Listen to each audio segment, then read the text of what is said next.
अस्सलाम वालेकुम। जब भी पाकिस्तान में मिलिट्री इस्टेब्लिशमेंट ने हुकूमत को हटाया या डायरेक्ट हुकूमत में आ गए, तो जो भी सियासतदान जेल में गए उनसे डील करने के लिए बाहर से अंदरूनी मुल्क से जब भी कोई रब्ता हुआ तो उन्होंने डील की और चले गए जो भी साहब का हुक्मरान थे। लेकिन इस दफ़ा हाँ साहब ज़ाहिर है उनका पहले दिन से यही मौक़िफ़ रखा है कि वो डील नहीं करेंगे, हाँ बातचीत ज़रूर करेंगे, इस्टेब्लिशमेंट से भी बातचीत करेंगे। सियासतदान से बार अभी तक उन्होंने दूरी रखी हुई है, क्योंकि वो उनका मौक़िफ़ है कि मैं इनसे क्या बात करूँ, इन चोरों लटेरों से। जिस नुक्ते पर, जिन नुकात पर बात करनी है वो तो ये इनके लिए नाकाबिले कबूल है। ज़ाहिर है शफाफ इलेक्शन हो गया, आज़ाद एहतसाब हो गया और मेरिट पर हुकूमतें हो गई, तो ये बाकी सियासतदानों के लिए तो ये चीज़ें मेरा नहीं ख्याल वो माने, और इसीलिए वो कहते हैं कि इस्टेब्लिशमेंट से ही बातचीत होगी, लेकिन बातचीत असूलों की बुनियाद पर होगी। लेकिन अभी और वैसे ही जो भी सियासतदान जेल में जाता है या डील करता है, या बड़े से बड़ा सियासतदान क्यों ना हो, वो भुट्टो साहब हों या नवाज शरीफ साहब हों, उनके लिए उनकी पार्टी के जो सरकर्दा लोग होते हैं, वर्कर होते हैं, वकला हज़रात, वो मुलाकातें करते हैं। जहाँ तक मेरे इल्म में है, मैंने आज तक ऐसा नहीं सुना कि एक पार्टी का सरबराह साबिक़ वज़ीर-ए-आज़म जेल में है और उससे मुलाकात के लिए इतने बड़े आला ओहदेदारान मुलाकात के लिए दरख्वास्त दायर करें। रावलपिंडी की इंसदाद दहशतगर्दी की अदालत में 4 रिटायर्ड जनरल्स ने, उनमें एक major general retired Masood Barki sahab, lieutenant general retired Zahid Akbar sahab, lieutenant general retired Sikandar Afzal और lieutenant general retired Farooq Khan sahab ने मुलाकात के लिए दरख्वास्त दी है। इतने बड़े आला उहदों पर रहने वाले, और वो भी मिलिट्री में, किसी कैदी से मिलने के लिए दरख्वास्त दें, ये मेरे लिए बड़ी अचंभे की बात है। ऐसा पहले हो सकता है हुआ और रिपोर्ट ना हुआ हो, लेकिन जो खबर सामने आई है वो मेरे ख्याल में तो मैंने तो पहली दफ़ा ही देखा है कि इतनी बड़े ओहदों पर रहने वाले जनरल्स वो एक कैदी से मुलाकात के लिए दरख्वास्त दें। इसमें एक तो बात यकीनी है कि कुछ बड़ा होने वाला है।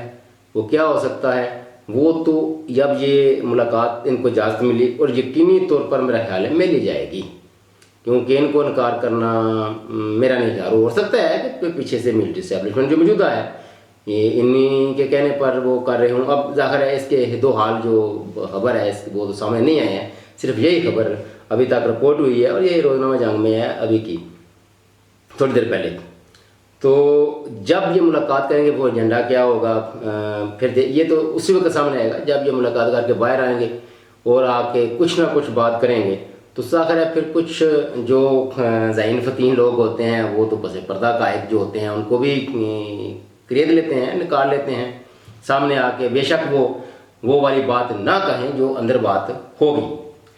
लेकिन इसमें ज़ाहिरी तौर पर जो चीज़ें नज़र आती हैं वो तो एक ही है कि जो मौजूदा मुल्की सूरत हाल और जो बैनुल-अक़वामी सूरत हाल बनती जा रही है अमेरिका में सदर ट्रंप के आने से, वो आपको पता है सारी दुनिया को उसने वो आते ही डंडा दिखाना शुरू कर दिया। और दूसरा हमारे हमसाया मुल्क में जो ये किस्म के फॉल्स फ्लैग ऑपरेशन होते हैं खुद ही किया और फिर इल्ज़ाम दूसरों पर लगा कर अपने मफादात हासिल करने की कोशिश करना, इसमें अब ज़ाहिर है कैदी जेल में है तो वो क्या कर सकता है। लेकिन ज़ाहिर है इखलाकी हमायत तो उसी से हासिल की जाती है जिसके पास अक्सरियत हो।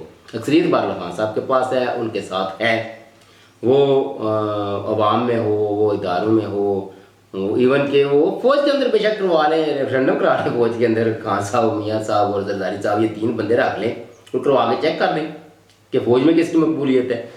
तो ज़ाहिर है उस वाले से हो सकता है जो ज़ाहिरी चीज़ें नज़र आती हैं कि इनसे कोई गुजारिश करेंगे या अंदर से बैठे ही कोई बात, ज़ाहिर इनको पता है कि ये बंदा जेल में बैठ के भी अगर बात करेगा तो उस बात में वज़न होगा। एक तो बात ये है कि वहाँ से कुछ आप प्लीज़ कुछ कहें।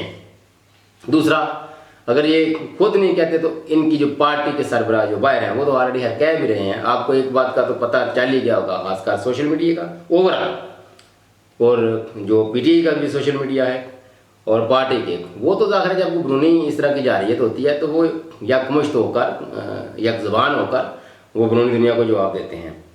اور اس حوالے سے وہ کیا کہہ سکتے ہیں، وہ تو ظاہر میرا خیال ہے جو ابھی تک کی صورتحال ہے اس میں تو سارے پی ٹی آئی رہنما بھی، خان صاحب کی فیملی بھی اور سوشل میڈیا بھی، وہ تو بھرپور جواب دے بھی رہا ہے، اور ان کی جو نہلی نلیکی اور جو میڈیا میں ایک ہیجان پیدا کرتے ہیں اس پہ بات بھی کر رہا ہے. تو ظاہر ہے پیچھے بات تو خان صاحب کی ہی رہتی ہے. ان سے کچھ بات کروانے کے لیے انٹرنیشنلی، یا پھر ان کی رہائی کے حوالے سے کہ وہ باہر کیسے آتے ہیں، آ کر کیا کریں گے، چند ایک باتیں. اور لیکن یہ ہوگا اسی وقت، یہ جو مزید باتیں سامنے آئیں گی وہ ظاہر ملاقات کے بعد جب وہ لوگ بتائیں گے تو پھر ہی آئیں گی. لیکن یہ بہرحال ایک بہت بڑی خبر ہے کہ میرے نزدیک تو بہت بڑی خبر ہے کہ 4 میجر، ایک میجر جنرل، 3 لیفٹیننٹ جنرل، 4 بندے ٹاپ کے جو سابق ریٹائرڈ، بے شک آپ کو پتہ ہی ہے کہ ان کا جو اب جنرل باجوہ بھی تو ریٹائرڈ ہی ہیں نا، کوئی ہاتھ ڈال کے دکھائے ان پہ. لہذا جو جنرلز ہوتے ہیں وہ ریٹائرڈ بھی ہوں تو وہ اپنا وزن، اپنی اہمیت، حیثیت ان کی بڑھ ہوتی ہے. اور ملاقات کے لیے اگر جا رہے ہیں تو یقینی طور پر پس پردہ کچھ ہوگا. ہاں صاحب کو جہاں تک منانے کی بات ہے ڈیل وغیرہ، تو وہ یہ تو یقینی طور پر نہیں ہوگی. ہاں ڈیل سے ہٹ کر کوئی ایک ایسا راستہ، باعزت راستہ، ناؤں کے مسئلے میں باعزت راستہ نکالیں، اور موجودہ جو اسٹیبلشمنٹ ہے جو اس نے بہت بڑی کھچ ماری ہے 8 فروری کے حوالے سے، ہو سکتا ہے اس والے سے بھی کوئی درمیانی راستہ نکالنے کی کوشش کریں. بہرحال اتنے بڑے لوگ جب ملاقات کے لیے قیدی کے پاس جائیں تو کچھ نہ کچھ تو پس پردہ ضرور ہے، اور سامنے بھی بہت جلد آ جائے گا. دیکھتے ہیں کہ یہ وقتی مفاداتی کام ہے اسی ادارے کا، یا پھر کچھ محبان وطن کچھ بہتر کرنا چاہتے ہیں. دیکھتے ہیں. اب تک کے لیے اتنے. اللہ حافظ.